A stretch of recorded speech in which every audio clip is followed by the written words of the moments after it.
Eu sou Márcia Pimentel, facilitadora em constelação familiar, e hoje eu estou aqui para responder uma pergunta.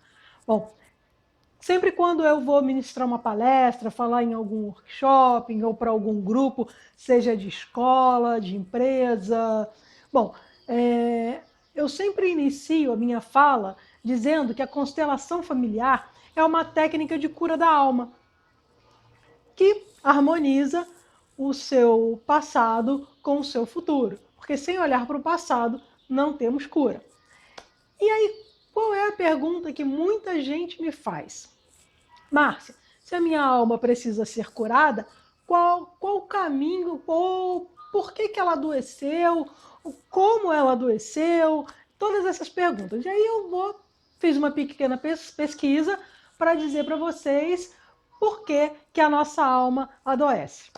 Bom, então vamos começar em 1935, entre 35 e 36, quando Einstein escreve um artigo chamado O Movimento Fantasmagórico da Molécula. Ora, o que é o movimento fantasmagórico da molécula? Preciso dizer que esse título me chamou muita atenção. E chamou a atenção justamente pela palavra fantasmagórico, que é algo que quando a gente ouve, é algo que causa um susto, é algo que não é entendível, é algo que não é compreensível, é algo que foge ao nosso entendimento. Tá? Para ele chegar a esse artigo, ele fez uma pesquisa. Como é que foi a pesquisa do Einstein? Ele se uniu a 3 amigos cientistas. Digamos que ele tenha pego um sujeito, que eu não sei se foi o amigo cientista dele, um dos, ou um sujeito que se comprometeu em participar da pesquisa. O fato é, ele pegou um sujeito e eles tiraram uma estrutura molecular do sujeito. Einstein deve ter colocado lá em alguma solução aquosa e saiu caminhando com essa estrutura molecular. Ao mesmo tempo em que os 2 amigos ficaram com o sujeito dentro de um laboratório, provocando nele reações que lhe davam tristeza, dor, alegria, prazer, vários sentimentos. E Einstein ia com aquela solução aquosa observando aquela estrutura molecular. Passado 80 quilômetros, Einstein continuou percebendo que aquela estrutura molecular, ela ora se expandia, quando o cara sentia uma sensação de prazer, alegria, felicidade, e horas ela se contraía, quando essa sensação era de tristeza, raiva, coisas que ele não gostava. Então, Einstein comprova para a gente o quê? Que, mesmo separado, o sujeito da sua estrutura molecular, o sujeito e a estrutura molecular se comunicam ainda por meio de um fio de luz, de uma energia, seja lá do que for. Bom, é uma comprovação. Em 1954, Max Planck, que é considerado o pai da física quântica, ele descobre que o núcleo da célula é o átomo. E o núcleo do átomo é coisa que a gente quase nem consegue, que é imperceptível, que para muitos cientistas até então era matéria condensada. Max Planck descobriu que é energia condensada. Ou seja, imagina vocês, se todos os cientistas dizem que nós temos em torno de 75 a 80% de água, e se nós temos em todo o núcleo do átomo energia condensada, quem somos nós? Água e energia. E então eu começo a entender o que muitos espiritualistas dizem, que o que nós vemos é pura ilusão. Ou seja, a matéria, ela não existe. Eu já vi, inclusive, uma pesquisa dizendo que se nós acreditássemos que é pura ilusão, nós conseguiríamos atravessar a nossa mão por entre o nosso braço, por entre uma cadeira. E por quê? Porque as células se deslocariam para que a mão pudesse passar. Olha que interessante. Ou seja, Max Planck descobre que nós temos uma energia interna, ao passo que Einstein descobriu que nós temos uma energia externa. Nossa, isso enriquece muito o nosso conhecimento. Então vamos para o Bert Hellinger, que criou a constelação familiar. Eu costumo dizer que foi um filósofo que botou em prática tudo o que ele conheceu, pesquisou, observou, porque muita gente diz que a filosofia ela não serve para nada a não ser para te fazer pensar e questionar as coisas que você quer. Mas Bert Hellinger, que nasceu em 29 na Alemanha nazista, onde espiritualidade era coisa que não se falava, principalmente entre homens, ele consegue descobrir que nós temos ligação com os nossos antepassados. E claro, que ele bebe na fonte de todas essas pesquisas. Então, quem foi Bert Hellinger? Ele foi um padre missionário, foi filósofo, estudou teologia. Enquanto padre filósofo, missionário, ele foi mandado para trabalhar entre os Zulus na África do Sul. E lá ele percebeu a quantidade reduzida de conflitos familiares, o que ele desconhecia na Alemanha. Por ser um país frio, por produzir pessoas com muita baixa autoestima, a depressão no lugar é algo grande, ou seja, tem taxas, níveis elevados, ao passo que na África as pessoas elas são muito mais livres, muito mais ligadas à natureza, elas cultuam o antepassado, elas têm respeito e reverência pelos seus antepassados. Consequentemente, elas herdam menos traumas, o que nós chegamos à conclusão que adoece a nossa alma. E quando é que o Bert Hellinger conseguiu uma comprovação mais científica de que isso funcionava? Porque a constelação familiar é conhecida como um trabalho fenomenológico. E é. Mas Rupert Sheldrake, que é um biólogo inglês, ele estuda o campo morfogenético. Desde criança, ele perguntava ao pai: pai, por que uma hora antes de você chegar em casa, o seu cachorro já começa a abanar o rabo, fica ansioso? O pai de Rupert, percebendo a sua curiosidade, ele começa a investir nessa curiosidade do filho, abrindo campos para ele questionar mais ainda. E ele cresce e se torna um cientista. Olha que pai mais visionário, né? E o que o Rupert Sheldrake traz de grandioso para o nosso entendimento?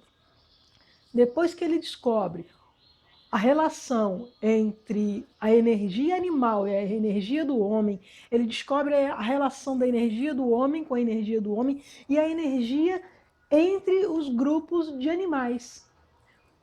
E ele descobre o porquê que os pássaros, quando voam todos juntos, uns vão em forma de V, outros vão em grupos, bandos se movimentando, assim como os cardumes, os grandes cardumes dentro da água.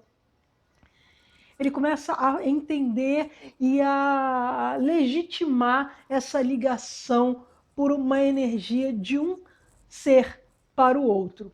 Quando ele conhece a constelação familiar com Bert Hellinger, ele começa a estudar e a praticar a constelação familiar com outras pessoas, também no campo da observação, ele entende que nós herdamos traumas, dores, alegrias, felicidades, até porque nós não herdamos só coisas ruins, né? Graças a Deus herdamos coisas boas também, até da nossa 8ª geração. E olha o que é interessante, se nós voltarmos até a nossa 4ª geração, nós chegamos nos escravos, onde eles tiveram muitas dores, muitos filhos afastados das mães, muitas mães amamentando filho de outros, filhos de brancos, quantos açoites, quantas mortes, quantas quantas tragédias, né? Quantas burlações dentro da hierarquia. E isso não foi olhado, isso só foi colocado de lado. E tudo na nossa vida, ou na vida dos nossos antepassados, que é colocado de lado, um dia nós vamos ter que parar para olhar. Por quê? Porque nós temos um campo morfogenético. E o nosso campo morfogenético faz parte do campo morfogenético do nosso sistema familiar. Sendo assim, se algo acontece e o sistema não... e a pessoa não olhou para o sistema se harmonizar, o amor que não entende a desordem e também não entende o que é bom ou o que é ruim, ele fica o tempo inteiro tentando rearrumar, ou seja, reorganizar, reordenar. E esse trauma, ele precisa ser visto. Então, ele vai sendo passado de geração em geração. Ora, às vezes você não tem um sentimento que te traz uma lembrança de algo ruim, e aí você faz, então, o download de tudo que é ruim, que você não sabe nem que você viveu uma emoção, uma raiva, só a impressão de tudo que você nem imagina que tinha, e você não sabe de onde vem. E vem do seu campo, do campo do seu sistema. E aquele momento não é um momento ruim, é um momento bom. É justamente o momento que você precisa parar e olhar. O teu campo te traz o tempo inteiro o que você precisa corrigir para você entrar no processo da sua missão aqui na Terra.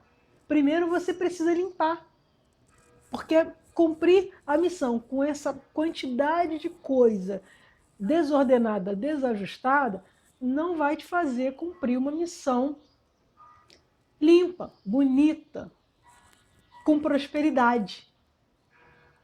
Entendeu? Então, quem somos nós na pesquisa do Einstein? Só para finalizar o nosso vídeo. Nós somos justamente aquela estrutura molecular. Por quê? Porque quando o sêmen encontra com o óvulo, se fundem e a nossa mãe começa a nos gerar,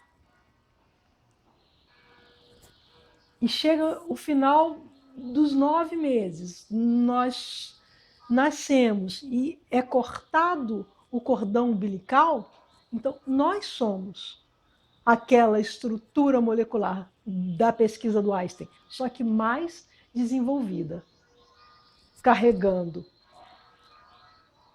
ou seja, carregando impressões e traumas dos nossos pais, porque somos 50% pai e 50% a mãe, que carregam os traumas e dores dos nossos avós, que carregam dos nossos bisavós, que carregam dos nossos tataravós, dos nossos pentavós, e por aí afora vai.